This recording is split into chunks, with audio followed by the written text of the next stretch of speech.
The moment the doctor said those words in front of my entire family, my mother-in-law's smile disappeared, and my husband looked at me like he didn't know who I was anymore. And trust me, what he did next was something I never saw coming.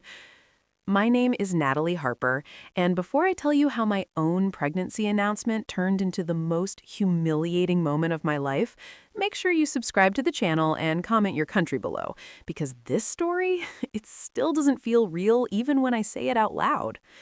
It all started at what was supposed to be a simple Sunday brunch at my in-laws' house, the kind where everything looks perfect on the outside but feels tense underneath, like everyone's waiting for something to go wrong. My mother-in-law, Diane Whitmore, had always been controlling, but that day she was unusually excited, smiling too much, constantly glancing at me like she knew something I didn't. I remember sitting at the long dining table, my husband Ethan beside me, his hand resting casually on mine while his mother poured champagne for everyone. Even me, which I thought was strange because she usually made passive-aggressive comments about my health choices.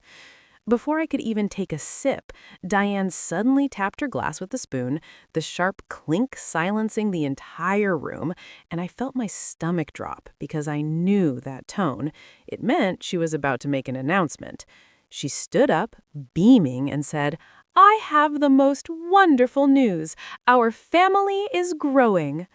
My heart started racing instantly, my mind scrambling because I hadn't told anyone anything, not even Ethan. Then she turned to me, placed her hand on my shoulder like she owned me, and said it loud enough for everyone to hear. "Natalie is pregnant." The room exploded into cheers, chairs scraping, people standing up to hug me, and I just sat there, frozen, my ears ringing, because I couldn't understand how she could say something like that when I hadn't even confirmed it myself. Ethan turned to me, eyes wide but smiling, whispering, "Why didn't you tell me?" And that's when panic really hit me because I didn't have an answer. I forced a weak smile, trying to process what was happening, while Diane continued talking, going on about baby names and how she just knew because she had seen signs in my behavior, which made absolutely no sense. The truth was, I had taken a test 2 days ago, but I hadn't told anyone because the result didn't make sense, and I was waiting for a doctor's appointment to confirm it. But before I could say anything, Diane clapped her hands again and said, "And to make this even more special, I invited someone who can confirm everything for us." My heart dropped into my stomach as the front door opened and a man in a white coat stepped inside, holding a folder in his hand, scanning the room until his eyes landed on me. And in that exact moment, I realized this wasn't just an announcement anymore. This was about to become something much worse. The moment that doctor stepped fully into the room, every instinct in my body told me something was wrong. Because this wasn't normal, not even for someone like Diane. And as he walked toward the table, holding that folder like it contained something far more serious than a simple confirmation, I felt my hands start to shake under the table while everyone else watched with excitement, completely unaware that I was seconds away from losing control of everything. He introduced himself as Dr. Victor Langley, smiling politely as Diane rushed to greet him like she had planned this entire moment down to the second, thanking him for coming on such short notice, which only made my chest tighten because I had never met this man before in my life, and yet here he was, about to speak on something that even I didn't fully understand yet. Ethan stood up beside me, wrapping his arm around my shoulders, clearly overwhelmed but happy, whispering, "This is amazing, Nat. Why didn't you just tell me?" And I could hear the slight hurt in his voice, which made everything worse because I wanted to tell him the truth right there, but I didn't even know how to explain it without sounding insane. Meanwhile, Diane turned to the doctor and said, loud enough for everyone to hear, "Please go ahead and share the good news," as if she had already decided what the truth was going to be. Dr. Langley nodded, opening the folder slowly, his expression shifting ever so slightly as his eyes scanned the page. And that's when I noticed it. The hesitation, the pause that didn't match the celebratory mood in the room. He cleared his throat, glancing at me briefly before looking back down, and asked, "Natalie Harper?" And I felt every pair of eyes lock onto me as I nodded, my throat too tight to speak. "I believe you recently took a test," he continued, and my heart started pounding so loudly I was sure everyone could hear it. Because yes, I had taken a test, but I hadn't gone through any official clinic, I hadn't shared results, and I definitely hadn't authorized anyone to access anything.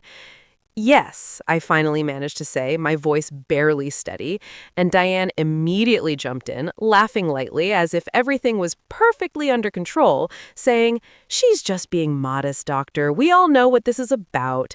But he didn't smile back. Instead, he looked directly at me again, more seriously this time, and said, "I'm here because there seems to be a misunderstanding regarding those results."